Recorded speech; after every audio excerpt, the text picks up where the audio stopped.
waxaa meel wanaagsan maraya dhismaha wadada isku xirta magaalooyinka Jowhar iyo Muqdisho oo baahi weyn loo qabo dhismaheeda,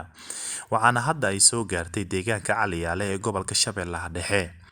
Qaar ka mid ah ganacsatada iyo sidoo kale dadweynaha kale ayaa soo dhaweeyay dhismaha wadadan. xoolaha laamigiina loo saaray marka awal waa ka dib dhacsanayn hadda ganacsiga maasha Allah dad suuq magaalada tirsan karaan nahay oo magaalada horumarkeedii maasha Allah aan ku faraxsanahay haraha loo wado maasha Allah alxamdulillah may wax badan ay ku soo kordhinaysaa maadaama laamiga markii la saaro ganacsigu siyaadaya maasha Allah saas qurux iyo bilic wax kasta way soo siyaadinaysaa. waxaan rajaynayaa in insha Allah in suuqa loo soo dalxiis tago aan noqono meel caasimada la yiraahdo lagu faanay suuqa loo dalxiis tago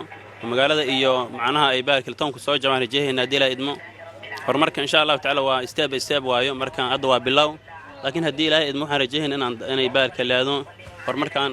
aan macna noo socdo oo haddaan ganacsadana shacab aan nahay aan horumarkaan hadii ilaahay idmo aan ku faa'iidino hadda saan u faa'iidnaba marka waxaan rajaynayaa horumarka waxaan nahay socdo qola kaso iyo qolada ka qayb qaato horumarka socodna leenahay dalkan ilaahay horumar noo siiyo. awal dhibaato waxaan ku qabnay macnaha jajab zaa'id jiray marka ciriiri iyo jaam iyo waxyaabo saas isku jiray hadda laakiin wadada bil dhisay waa okay waa farqi oo u jeeda adii lafka waa dareemi kartaa wada dhisan iyo wada aan dhisnaynba Soomaaliya bilicda magaalada soo kordhinaysa wadada. Ali Taliya Cabdi Hirshabelle TV Jowhar.